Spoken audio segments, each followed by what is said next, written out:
다 같이 고백합니다. 주는 그리스도시요 살아계신 하나님의 아들이십니다. 한 번 더 고백합시다. 주는 그리스도시요 살아계신 하나님의 아들이십니다. 구원받은 저와 여러분은 이미 문제가 해결되었기 때문에 우리가 문제를 해결해 나가는 그런 신앙생활이 아닙니다. 이미 하나님께서 해결해 놓으신 그 축복들을 누리고 그 속에서 응답을 받으며 그 속에서 하나님이 열어주신 문들을 통하여 현장을 정복해 나가는 그런 신앙생활입니다. 그래서 저와 여러분에게 가장 중요한 게 신앙생활에서 뭐가 중요하냐 이럴 때에 예배가 중요하고요, 여러분의 말씀과 기도 속에서 복음을 누리는 것이 너무 중요합니다. 그리고 그리스도 예수로 인하여 우리에게 주신 이 구원의 축복을 누리는 것이 너무 중요합니다. 그래서 여러분들이 신앙생활의 주 포인트를 어디에 맞추셔야 되냐 하면 바로 그리스도 예수의 복음의 비밀과 내가 하나님의 자녀된 이 축복을 내가 누리는 부분에 여러분 포인트를 맞추셔야 됩니다. 여러분의 삶 속에 하나님이 함께 하시고 늘 역사하시고 증거해 주시는데 우리는 거기에 포인트를 맞추지 않고 우리가 행하는 행위에 이 포인트를 맞추다 보니까 늘 우리의 부족함이 보여질 수밖에 없고요, 하나님이 주시는 놀라운 그 응답과 축복들은 누려보지도 못하고 많은 행위 속에 갇혀버립니다. 그러다 보니까 하나님이 우리를 통하여 현장을 변화시키겠다는 그 놀라운 응답들은 현장에서 사실적으로 확인도 못하고요, 늘 우리가 문제 속에서 어려움 속에서 일어나는 또 우리 눈앞에 펼쳐지는 여러 가지 어려움들에 이 봉착을 해서 거기에 많은 생각과 마음을 빼앗기고요, 때로는 거기에 우리 생각이 고정이 되어서 하나님이 주신 평안과 그 여유를 누리지를 못합니다. 그러다 보니까 실제로 우리의 관심이 현장에 죽어가는 영혼들에게 관심이 가지 않아요. 늘 가는 현장, 늘 보는 사람들, 그 속에서 내가 힘들고 어렵고 그 문제 해결해야 되고 또 이 문제 해결하기 위해서 동분서주해야 되고 이런 식으로 우리가 신앙생활을 하게 됩니다. 이러다 보니까 우리 크리스찬들이 뭐를 놓치게 되냐 하니까 내가 구원 받았냐 안 받았냐 이 부분이요 이제 헷갈리기 시작합니다. 하나님은 그리스도 예수 믿는 순간 우리를 하나님의 자녀 삼았는데 우리가 문제 해결하는 그 방향으로만 달려가다 보니까 이미 그 문제가 이미 끝난 문제예요. 우리에게 와 있는 이 문제가 하나님의 능력과 응답을 누리는 문제임에도 불구하고 여기에 영안이 열려지지 않으니까 문제 해결하는 쪽으로 달려가다 보니까 나중에는 내가 구원 받았는지 안 받았는지까지 흔들리게 되어집니다. 그러다 보니까 이미 구원 받았고 하나님 주신 축복이 있는데 그것을 전혀 누려보지를 못해요. 그래서 오히려 신앙생활이 오히려 힘들어지고요. 그러다 보니까 기도를 한다고 하는데 영적인 문제가 해결 안 되어져 있죠. 앞에 눈앞에 펼쳐지는 문제가 해결 안 되어지는 것 같죠. 이러니까 낙심하기도 하고 어떤 사람은 신비주의로 흘러가기도 하고 이렇게 되어집니다. 그래서 기도해도 응답 안 된다고 이렇게 아예 고정관념으로 탁 가지게 되어져요. 이러다 보니까 기도를 해도 틀리게 하게 되고 아예 기도를 안 하게 됩니다. 하나님 자녀가 하나님과 교제가 안 되어지니까 하나님이 주신 힘을 얻지 못하고요. 그러다 보니까 실제로 기독교인들이 놓치고 있는 게 뭐냐, 실제로 현장을 가면 현장이 변화되어진 증거는 성경에 분명히 일어났거든요.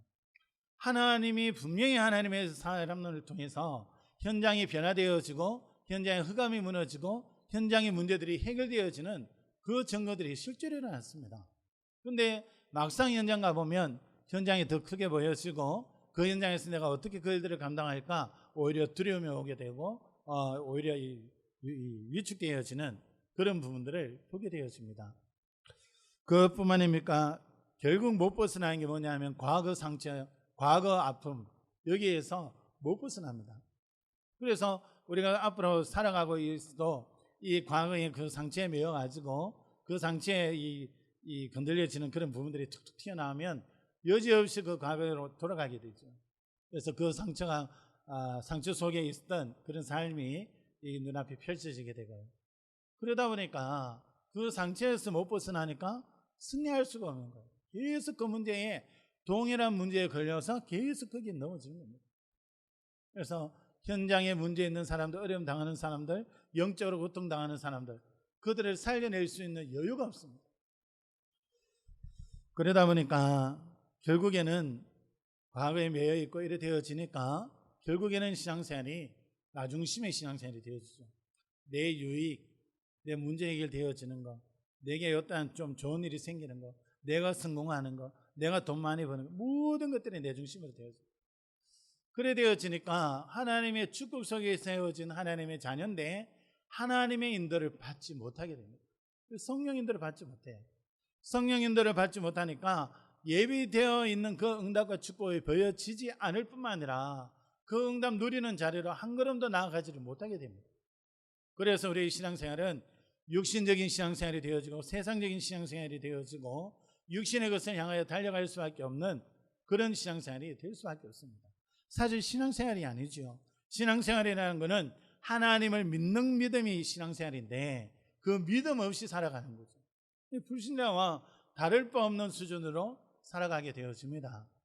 그러다 보니까 우리가 하나님의 자녀는 되었는데 정작 하나님으로부터 오는 그 행복과 그 평안은 실제로 누리지를 못하고 있습니다. 그래서 신앙생활이 힘든 것 같고 해도 안 되는 것 같고 코로나 시대에 뭔가 조금 잘못하면 내가 코로나에 걸릴 것 같고 그게 다 위축이 되어져 있어요. 오늘 교동문에도 보니까 사람들이 우리 좌편에서 우편에서 쓰러져도 재앙이 네게 임하지 못하도록 하겠다, 지키겠다. 하나님은 그렇게 약속하고 계십니다. 우리는요 하나님의 말씀을 믿고 하나님을 믿는 이 신앙으로 살아야 됩니다. 이게 안 되어지니까 이런저런 문제 속에서 불행할 수밖에 없고요. 계속 그 문제 속에서 문제 해결하기 위해 달려가는 인생이 될 수밖에 없습니다. 불신자와 하나도 다를 바 없는 그런 인생이 되어지는 거죠. 그러니까 하나님의 자녀가 행복이 없는데 하나님의 자녀가 하나님의 능력을 한 번도 누려보지 못하는데 어떻게 불신자들이 하나님을 알 수 있고 하나님을 만날 수 있겠습니까? 그들 또한 여러 가지 문제 속에서 고통당하며 살아갈 수밖에 없습니다. 그래서 오늘 제목이 불행의 시작과 원인입니다. 우리가 알고 있는 부분이지만 이것이요 하나님의 음성으로 확인이 되어지고 또 우리 현장에서 사실적으로 이것을 볼 수 있어야 됩니다. 우리 개인이 여기에 빠져 있지는 않은지 하나님의 자녀는 되었는데 아직도 이 속에 머물러 있지는 않은지 우리 신앙을 점검하고요. 지금 현장에 하나님 몰라 죽어가는 많은 영혼들, 그들에게 임하고 있는 많은 불행들, 이런 것들이 왜 올 수밖에 없고 그 문제를 어떻게 해결해야 되냐, 우리가 한 번 더 점검하는 그런 시간이 되기를 바랍니다. 오늘 에베소서 2장 1절에 이렇게 말씀합니다. 그는 허물과 죄로 죽었던 너희를 살리셨도다 그랬습니다. 뭐 말씀합니까? 우리 인간의 불행의 시작과 원인이 어디 있음을 알 수 있습니다. 불행의 시작이 어디 있습니까? 창세기 3장에 보면 우리 인류의 조상인 아담 하와로부터 시작이 되었습니다. 결국 그 가정에서부터 불행이 시작이 되었습니다. 어떻게 이 시작이 되었습니까? 그 원인이 뭡니까? 이게 어디에도 나오지 않습니다. 하나님의 영에 감동하여 기록된 이 창세기 3장에 이 말씀이 기록이 되어 있습니다. 우리 인생이 불행할 수밖에 없는 이유, 왜 이렇게 사람들이 불행한 가운데에서 살아갈 수밖에 없냐, 거기에 대한 원인을 정확하게 말씀하고 있습니다. 많은 사람들이 이렇게 생각합니다. 우리가 불행한 것은 우리가 실수했기 때문에, 우리가 잘못했기 때문에, 이렇게 생각하는 사람이 있고요. 또 어떤 사람들은 아유 뭐 내 같은 게 뭐 하나님 자녀라 하지만 뭐 내 인생이 지금까지 풀린 적이 없는데 뭐 더 풀리겠냐, 이런 일들이 당연한 거지, 자포자기하는 사람도 있습니다. 또 어떤 사람들은 불신자로서 내 팔자가 원래 이래, 이렇게 치부하는 사람도 있습니다. 그런데 불행의 원인은 성경에만 말씀하고 있잖아요. 하나님과 함께 할 때 행복했던 그 인간이 하나님을 떠나버렸습니다. 거기서부터 모든 문제가 오게 되었지요. 갓난아기는 이 엄마가 절대적으로 필요합니다. 그래서 엄마가 주는 모유를 먹고요, 엄마의 돌보시는 것을 이 도움을 받으면서 아기가 자라기 시작합니다. 그래서 엄마의 젖을 먹고 그 자라는 동안에 그 상태가 너무 중요한 거죠. 그런데 어느 날 엄마가 없어졌어요. 이 아기는 어떻게 됩니까? 손가락 빨다가 발가락 빨다가 주변에 뭔가 짚혀지는 것들을 빨다가 위생도요 참 어려워집니다. 오염이 되기 시작하고 그때부터 이야기는 엄마 때는 그 순간부터 고생이고 그 순간부터 힘든 인생입니다. 엄마가 와서 젖을 주지 않는 한, 모유를 주지 않는 한, 이유식을 주지 않는 한 이야기는요 계속 불행한 인생이 될 수밖에 없어요. 우리 인생이 하나님과 함께 할 때 행복하도록, 하나님의 말씀을 받을 때 행복하도록 하나님이 창조하셨습니다. 그런데 그 하나님을 떠나버렸으니까 당연히 문제 오는 것은 당연한 것이요, 불행한 것은 당연한 겁니다. 우리 인간이 다 가지고 있는 것처럼 보이지만 하나님을 떠났기 때문에 실제로 하나님 안에서 누리는 행복은 없다는 겁니다. 돈으로 행복하다, 우리가 성공했기 때문에 행복하다, 내 자식이 성공했고 아무런 문제 없기 때문에 행복하다, 그런데요 그렇지 않습니다. 우선은 행복하지만 그 행복은 잠깐입니다. 내가 원하는 것을 이뤘기 때문에 행복하다, 그것은 잠깐입니다. 내 자녀가 아무 문제 없기 때문에 행복하다, 잠깐입니다. 그러나 근본적인 하나님이 주시는 이 참된 평안은, 참된 행복은 누릴 수가 없습니다. 왜 그렇습니까? 하나님 떠났기 때문에 그렇죠. 로마서 3장 23절에 모든 사람이 죄를 범하였음에 하나님께 영광에 이르지 못하더니 그랬습니다. 하나님의 말씀에 불순종함으로 우리 인간이 하나님을 모르게 되었습니다.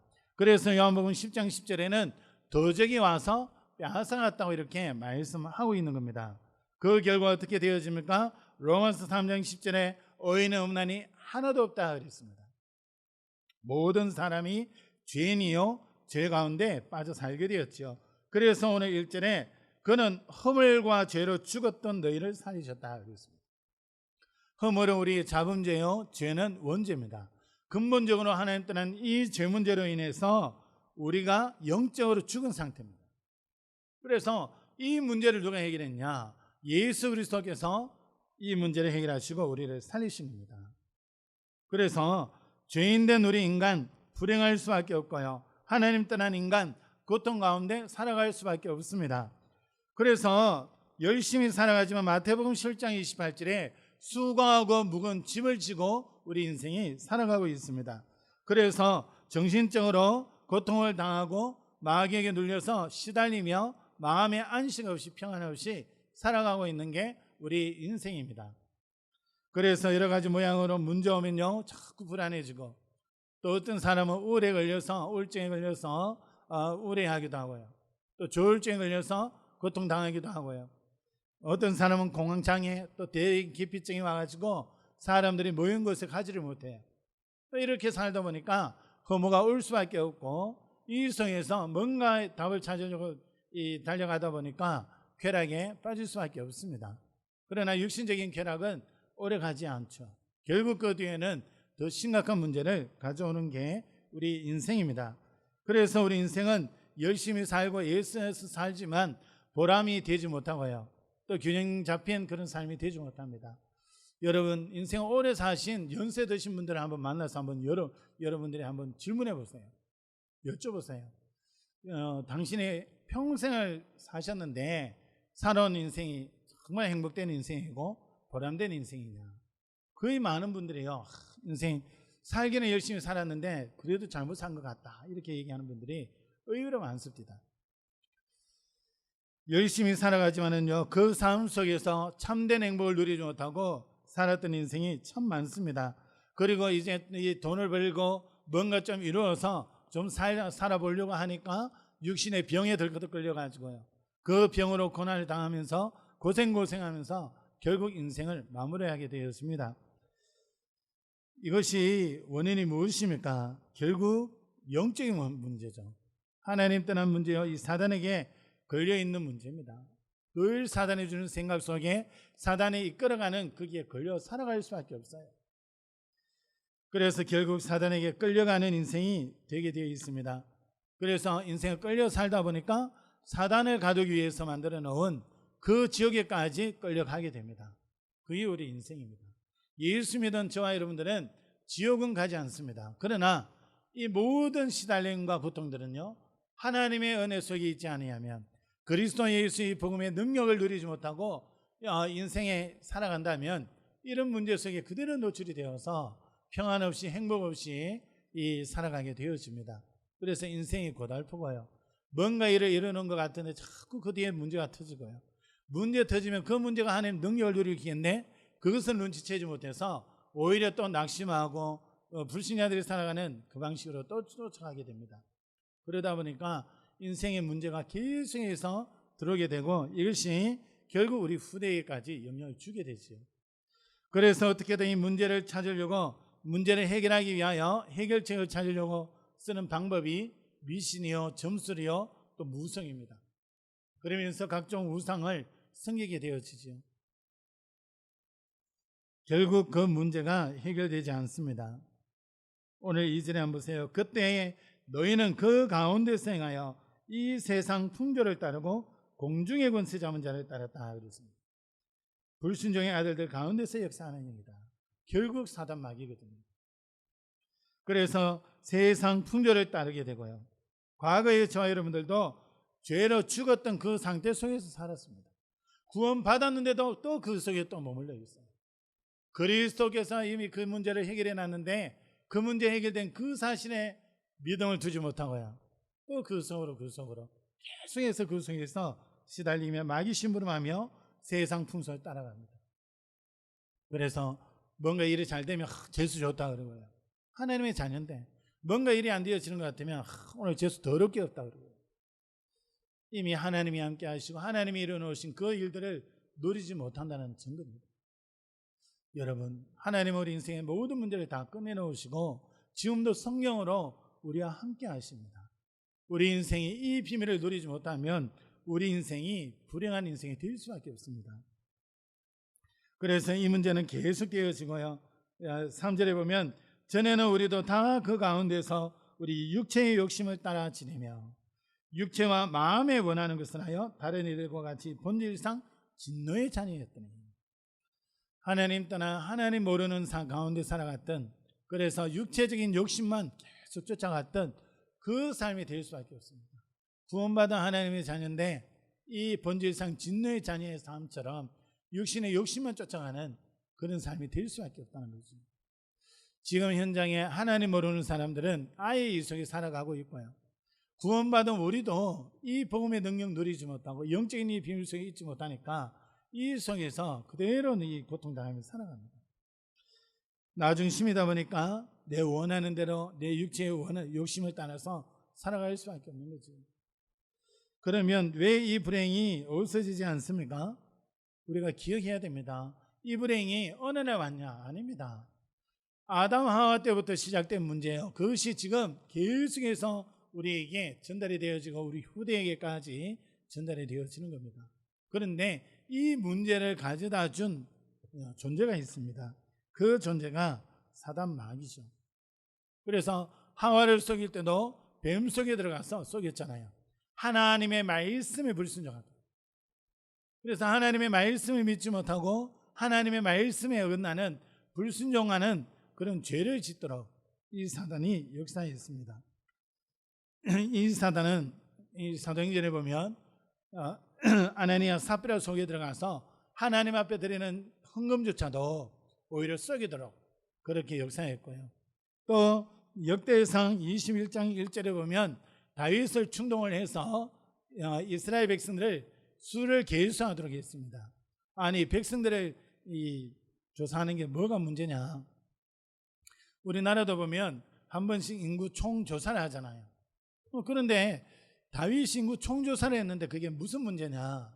이 다윗이요 그냥 이스라엘 백성들의 백성을 파악하기 위함이 아니라 얼만큼 이스라엘 백성들이 번영하게 되었고 잘 살게 되었는지 자기의 세력이 얼마나 커졌는지 그것을 자랑하려고 했단 말이에요. 그 자랑하려는 목적을 가지고 인구 총조사를 했단 말이에요. 이게 하나님을 보실 때는요 죄가 되는 거예요.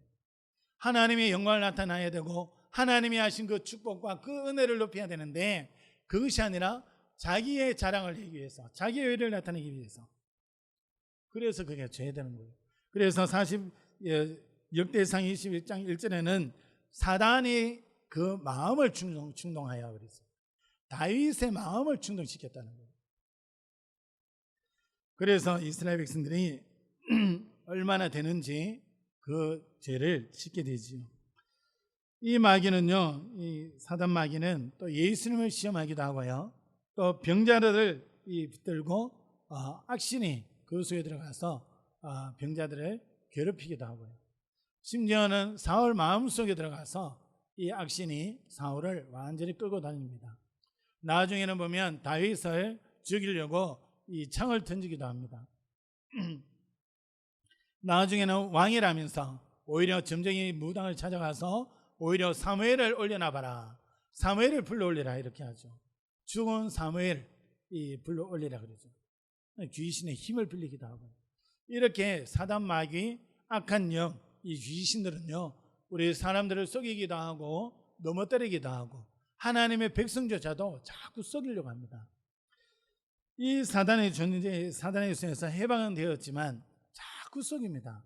그러면서 마지 못하도록 하나님의 말씀만 놓쳐버리도록. 이 사단은 언제부터 나타났습니까? 에스겔서 28장 14절에서 19절에 하늘에 하나님을 찬양하는 천사였습니다. 그 하늘에서 타락이 되어서 이 공중 권세 잡은 자로, 오늘 이절에 말씀하는 것처럼 공중으로 쫓겨났습니다. 그래서 공중 권세 잡은 자라 그러죠. 이래서 창세기 3장에 아담 하와를 건드리고 창세기 6장에 사회를 완전히 무너뜨려 버립니다. 그래서 하나님 섬기는 사람들도 하나님 섬기기보다는 네피림 시대가 되어서 우상 숭배 속에 또 자기의 선한 대로 자기 원하는 대로 살아가는 그 삶이 되었습니다. 그 시대가 재앙받을 수밖에 없고 하나님이 심판받을 수밖에 없는 그런 사회가 된 거죠. 오늘날 이 사회를 한번 보시기 바랍니다. 이 노아 시대처럼 완전 사람들이 다르게 되어졌고 하나님을 마음에 두기를 싫어하고 있습니다. 하나님이 원하지 않는 그 일을 향하여 쫓아가게 되고요, 사람들이 그 가운데에서 완전히 무너지는 그런 모습을 볼 수 있습니다. 사단이 요한계시록 12장 1절에서 9절에 지구에 나타나서 사람들을 완전 혼란스럽게 만들어놨습니다. 그래서 에베소서 6장에는 뭡니까? 정사와 군세와 하늘의 악한 영들이라 그랬습니다. 종교와 이런 많은 사상들을 만들어내어서 사람들로 하여금 구원의 길 대신 예수 그리스도만 모르게 만들어놨습니다. 종교는 다 똑같은 거 아니냐, 우리 4대 성인이라 하지 않냐, 공주가 얼마나 괜찮냐, 스카머리가 얼마나 괜찮냐, 소크라테스가 얼마나 착하냐, 그 중에 예수 있지 않냐, 그래서 4대 성인이라 하지 않냐, 다 이런저런 모양으로 속여놨습니다. 심지어는 뭡니까? 이 뉴에이지에서 만들어내는 게 이 예수 그리스도께서 과거에 이 공생애 하기 전에 인도로 가서 이 붓다의 영향을 받고 그 가르침을 가지고 가르치고 있다, 이렇게까지도 만들어내고 있습니다. 그래서 이 영적인 이 성경을 모르는 사람들은, 또 예수 그리스도의 이 비밀을 모르는 사람들은 그게 또 혹해가지고 예수가 분명히 부처 뒤에 오지 않았냐, 그럴 수 있겠다, 부처의 가르침을 받았을 수 있다, 이렇게 책들을 내놓고 있습니다. 대표적인 게 정신세계사에서 만들어낸 성서 속에 붓다, 이렇게 얘기하고 있어요. 이런 식으로 이제 이 부처의 가르침을 받아서 살아가고 있다, 이렇게 예수의 이 생애를 얘기하기도 합니다. 전부요 사단이 만들어낸 작품입니다. 사람들이 모르니까 그것을 읽으면서 혼란스러워하는 거죠. 이게 맞냐, 저게 맞냐. 나중에는요 이 예수나 이 다른 종교에 주장하고 있는 교주나 다를 바 없는 걸로 얘기하고 있습니다. 또 그렇게 착각하고 살아가고, 사단이 그렇게 많이 혼란스럽게 해놨습니다. 그래서 사람들이 자기의 식미에 맞도록, 자기 원하는 것에 맞도록 많은 종교들을 만들어내어서 오직 그리스도만 모르고 살아가도록. 얼마나 많은 종교가 있습니까?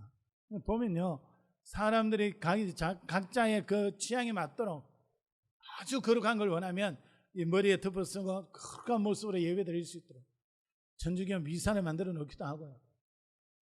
천주교와 기독교의 진짜 중요한 차이가 뭡니까? 원죄입니다.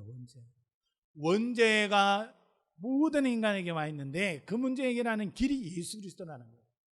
그런데 천주교에는 이 원죄를 놓치고 있습니다. 그 증거가요 원죄가 없는 마리아라고 얘기하고 있어요. 저와 여러분들이 이 부분들을 잘 기억하고요, 결국 우리 인간은 지옥 가는데 이 사단에게 쏘가 산다는 것을 전혀 깨닫지 못합니다. 그래서 이 문제를, 이 불행한 삶을 끝내는 길을 하나님이 우리에게 열어주셨습니다. 그래서 오늘 4절부터 이렇게 말씀 보시면요, 긍휼이 풍성하신 하나님이 우리를 사랑하신 그 큰 사랑을 인하여 허물로 죽은 우리를 그리스도와 함께 살리셨고 그랬습니다. 로마서 5장 8절에 뭐라 그럽니까? 우리가 아직 죄인 되었을 때에 하나님께서 하나님의 그 크신 사랑으로 그리스도를 보내셔서 우리의 죄를 해결하시고 우리를 거기서 건져주셨습니다. 그 하나님의 큰 사랑으로 허물로 죽은 우리를 그리스도와 함께 살리셨습니다. 그래서 이거는 하나님의 은혜요, 하나님의 능력으로 우리가 구원받은 것이지 우리가 착하기 때문에, 우리가 선행을 많이 하기 때문에, 또 우리가 이 땅 살아가는 삶이 바르기 때문이 아니라는 겁니다. 태어나면서부터 본질상 진노의 자녀요, 원죄 가운데, 허물 가운데 있었던 우리입니다. 하나님을 모르고 살았던, 그래서 우리 육체의 욕심을 따라서 마귀 심부름하며 살았던 우리라는 겁니다. 그런 우리를 하나님께서 그리스도 예수를 통하여 우리 문제를 완전히 해결해 놨습니다. 요한일서 3장 8절에 하나님의 아들이 나타나신 것은 마귀의 일을 멸하려 하심이라 그랬습니다. 지금도 우리를 속이고 그리스도만 모르도록 하나님의 말씀을 빼앗아가는 이 마귀의 일을 완전히 박살낸 거예요. 이 예수 그리스도만이 하나님 만나는 유일한 길이 되십니다. 그래서 6절에 또 함께 일으키사 그리스도 예수 안에서 함께 하늘에 앉히시니 이는 그리스도 예수 안에서 우리에게 자비하심으로써 그 은혜의 지극히 풍성함을 오는 여러 세대에 나타내려 하심이라. 우리가 이 땅 살다가 천국 가게 되고 그 천국 가는 것으로 뿐만 아니라 오는 세대에 이 언약을 전달하라고 하나님이 살아계심과 예수가 그리스도 되심이 전달되어지도록, 증거되어지도록 하나님이 역사하시는 겁니다. 그래서 하나님의 은혜로 말미암아 믿음으로 우리가 구원을 받은 것이죠. 8절에 말씀합니다. 너희는 그 은혜에 의하여 믿음으로 말미암아 구원을 받았으니 이것은 너희에게서 난 것이 아니요 하나님의 선물이라 그랬습니다. 그래서 우리는 어느 누구도 내 육신적인 그런 행위를 가지고 하나님 앞에 어렵다고 나올 사람이 아무도 없다는 겁니다. 다 똑같은 거예요. 하나님 떠난 가운데 저주재앙 속에 있었던 우리요, 마귀 심부름하며 살았던 본질상 진노의 자녀였던 우리라는 겁니다. 그런 우리에게 그리스도 예수를 통해서 완전히 구원의 길을 열어주시고 우리를 통하여 하나님 모르는 많은 불신자들이 살아나기를 하나님은 원하시는 겁니다. 그래서 구원한 하나님의 선물이요, 내 문제는 이미 그리스도 예수 안에서 다 끝났습니다. 그래서 우리는 이 그리스도로 말미암아 끝난 이 문제를 확인하고 예수가 그리스도여 내 인생 모든 문제 해결자라는 이 사실을 확신하고 이 비밀을 누리는 겁니다. 그것이 우리가 이 땅에서 살아가는 인생의 방법입니다. 삶의 방법입니다. 그러면서 또 뭘 우리가 확인하셔야 되냐? 이 불행을 끝내기 위해서는 정말 내 주인이 누구냐를 보셔야 됩니다. 지금까지 내 인생, 내 삶의 주인은 나였습니다. 그러다 보니까 육신을 향하여 육체의 욕심을 따라 지낼 수밖에 없었고 사단의 욕소가 살 수밖에 없는 인생이었습니다. 이제는 내 모든 문제를 해결하신 예수 그리스도가 내 인생의, 내 삶의 주인 되시는 겁니다. 요한복음 2장에 예수님이 잔치집의 주인 되어지니까 하나님의 능력의 역사가 일어났어요. 그리스도의 그 능력의 역사가 일어났어요. 물이 변하여 포도주 되어지는, 아무것도 안 되어지는 그 환경에서, 아무것도 없는 그 상황에서 물이 변하여 포도주가 되어지는, 많은 사람들을 살릴 수 있는 그런 역사가 일어나는 겁니다. 그래서 내 마음속에 주인이 내라는 것이 발견이 되어져야 됩니다. 지금까지 우리가 무엇을 두고 살았습니까? 하나님의 뜻이 뭐냐? 하나님 원하신 게 뭐냐? 그거 붙잡고 살았습니까? 아니면 내가 원하는 것, 내가 하고 싶은 것, 내가 이 시간 내 할 것, 내 감정을 따라서, 내 생각을 따라서 살았습니까?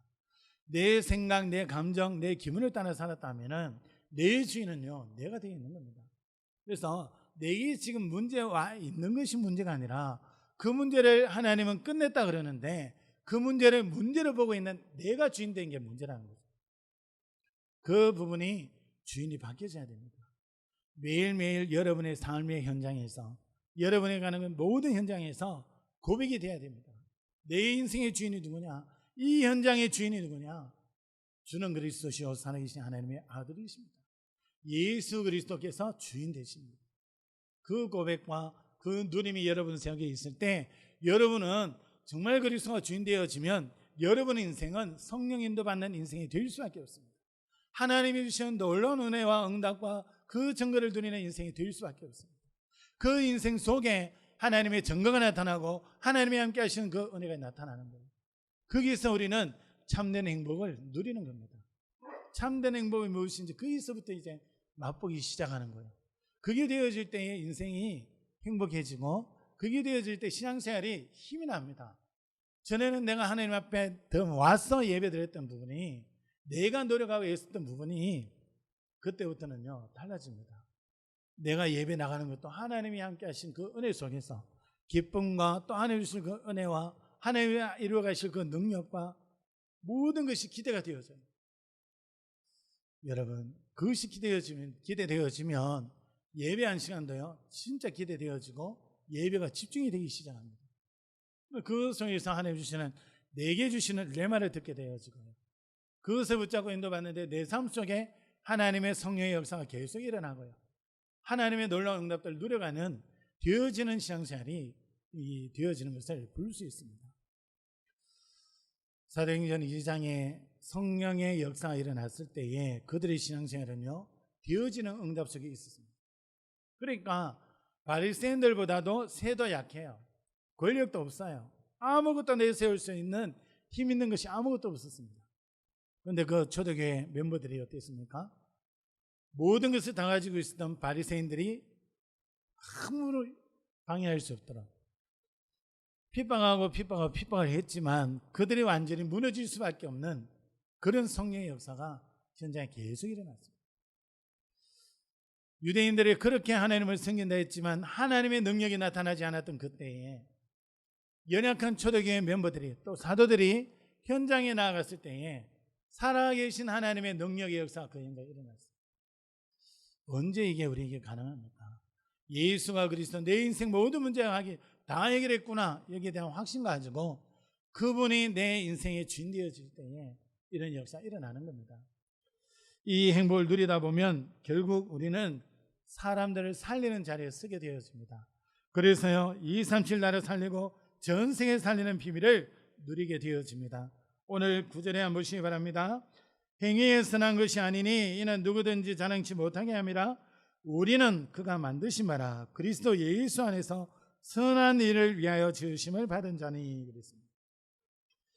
우리는 선한 일, 생명 살리는 일을 위하여 지으심을 받았습니다. 일은 하나님이 전에 예비하사 우리로 그 가운데 생하게 하려 하심이라. 이미 예비되었던 일입니다. 미리 준비되었던 일입니다. 세계복음화 이미 준비되어져 있는 하나님의 약속이죠. 사람들을 살리는 전도와 선교, 이미 하나님의 그 축복을 예비해 놓으시고 저와 여러분들을 부르신 겁니다. 그래서 마가복음 3장에도 말씀하시기를 주께서 원하는 자들을 부르시니 나아온지라. 그러면서 뭡니까? 그들로 인하여 그들과 함께 하시고 또 그들로 내보내사 전도도 하게 하시고 또 뭡니까? 귀신을 내어쫓는 권능도 있게 하려 합니다. 그랬습니다. 이미 부르신 목적이 하나님과 함께하는 놀라운 그 축복 속에서 가는 걸음마다 흑암 세력 무너뜨리고 생명 죽어가는 그 생명들에게 그리스도 예수 생명의 빛을 발하더라. 그걸로 부르셨어요. 오늘 말씀에도 그 말씀을 하고 있습니다. 그렇다면 우리가 어떻게 237 나라를 살리고 이 지역을 살릴 수 있습니까? 누가복음 2장 52절에 예수님이 어릴 적에 있었던 그 기록이 딱 기록이 되어 있습니다. 예수님은 지혜와 키가 자라가며 하나님과 사람에게 더욱 사랑스러워 가시더라 그랬습니다. 키가 자랐다 이런 말씀이 있습니다. 육신적인 성장이죠. 다 큰 우리 성인들은 어떻게 합니까? 건강을 지키라는 거죠. 건강. 왜 그렇습니까? 온데 만나는 사람들에게 그리스도 예수 생명으로 답을 줘야 되는데 내가 힘이 없으면 안 되잖아요. 건강 관리하라는 거죠. 건강을 유지하라는 겁니다.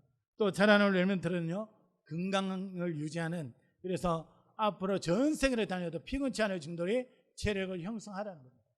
갖추라는 겁니다. 그리고 예수님이 자랄 때에 보니까 지혜가 자랐다 그랬습니다. 바로 이 지식적인 성장을 얘기하는 거죠. 하나님을 알아가지만 또 이 세상 지식들을 이 정복해 나가는, 그래서 이 폰을 많이 보기보다도요, TV를 많이 보기보다 여러분 책을 좀 읽으셔야 됩니다. 지금 많은 책들이 지금 나오고 있어요. 그 중에 가려서 읽어야 됩니다. 지금 또 이제 이 AI 시대가 되어가지고 4차 산업 시대가 되어가지고 여기에 대한 많은 책들이 지금 나오고 있어요. 이 신문에 보니까 책 소개를 해놨는데 다양해요. 그 분야에 이제 이 전문가들이 앞으로 이렇게 될 것이라는 것들을 막 내놓고 있어요. 그래서 신문에도 보니까 그런 시대가 되어지니까 그런 이 내용들을 싣고 있어요. 그래서 어떤 이 AI를 두고, AI 인공지능을 두고 이제 물었는 게 있어요. 사람이 물었어요. 네가 사람보다 낫다 그런 생각하냐고. 앞으로는 그럴 것 같다고. 이런 식으로 대답이 나와요. 앞으로의 시대를 두고 책들도 많이 나와 있기 때문에 저도 필히 읽어야 돼요. 미래를 준비하기 위해서. 또 여러분 렘넌트들도 독서하셔야 됩니다. 그러면서 사람 앞에서 그랬습니다. 사회적인 성장입니다. 오늘날 혼자 이제 이 인터넷 속에 빠지고 폰 속에 빠지다 보니까 사회적인 관계가 SNS를 통해서 이루어져요. 실제로 만나니까 말이 안 돼요. 대화가 안 돼요. 왜? 늘 사람 안 보고 하던 게 돼가지고. 현장에 이제 이 사회 현장에 가면, 직장 현장이나 산업 현장이나 이런 데 들어가면, 그 조직 세계에 들어가면 이런저런 것들을 이제 겪게 되어지는데 그 갈등을 못 이겨요. 왜 그렇습니까? 이 부분에 이길 수 있는 힘이 없는 거예요. 그래서 인간관계라든지 이런 부분에 여러분들이 좀 면역력을 키우셔야 됩니다. 그러면서 하나님 앞에서 자랐다 그랬습니다. 무슨 말씀입니까? 영적인 성장입니다. 다른 거 다 되어져도 저와 여러분들이 영적인 성장이 아직 안 되어지고 어린아이 수준 되어지면요, 문제 올 때마다 넘어집니다. 누가 여러분에게 비판할 때마다, 여러분 잘못하는 거 지적할 때마다 여러분 그게 시험 됩니다. 영적 성장 안 돼서 그렇습니다.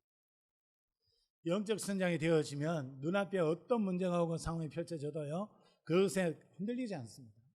그래서 세계복음화에 되는 저와 여러분들은 영적 성장이 되어져야 됩니다.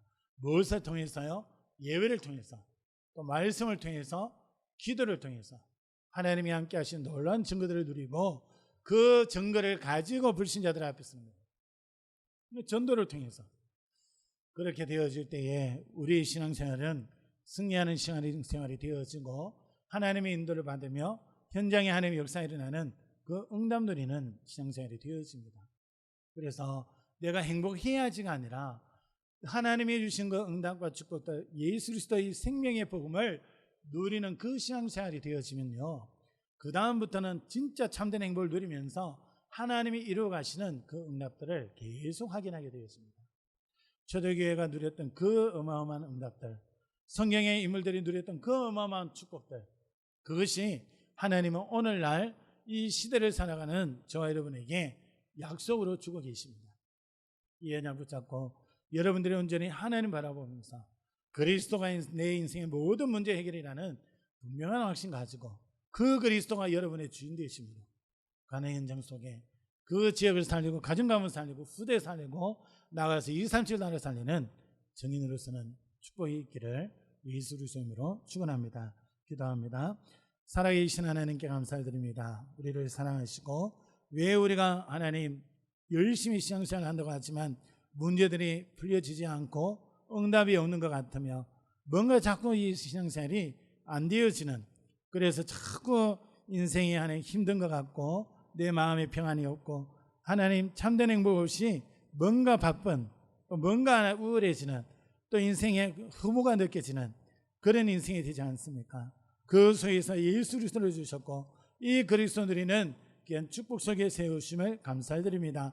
이제는 이 그리스도가 우리 인생의 모든 문제 해결자요, 이제는 이 그리스도가 우리 인생의 주인이 되어 주셔서 우리의 삶이 가는 현장을 변화시키고 나아가 237 나라를 살리는 증인으로서는 은혜가 있도록 하나님 성령으로 역사하여 주시옵소서. 저 현장에 아직도 많은 사람들이 불행하게 살아가지만 그 불행이 어디서 시작이 되었는지, 그 원인이 무엇인지, 어떻게 그 불행에서 벗어날 수 있는지 아무것도 모르고 있습니다. 저들에게 오직 예수 그리스도의 복음을 증거하는 전도자로 설 수 있도록 우리 모든 성도들을 하나님이 축복하여 주시옵소서. 살아계신 주 예수 그리스도의 이름으로 감사하며 기도합니다. 아멘.